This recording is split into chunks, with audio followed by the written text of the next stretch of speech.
Hey guys, today's exercise is the gorilla row, and it works on the back, works on your posture, and it's a really great exercise with very minimal equipment. So how we're going to do it, so you could use a dumbbell, a kettlebell, or even one of these power bags.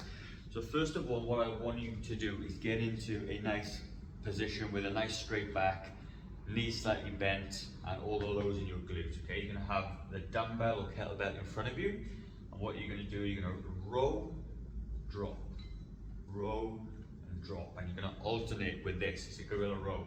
Don't bend your back over, okay? This is not it. It's a nice straight back, okay? You're going to keep on doing that this way.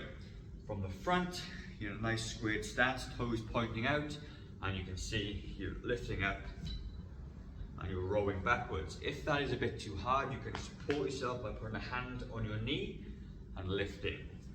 But the idea is you're going to alternate this thing back and forth. If you haven't got a kettlebell, then obviously you can use a dumbbell for the same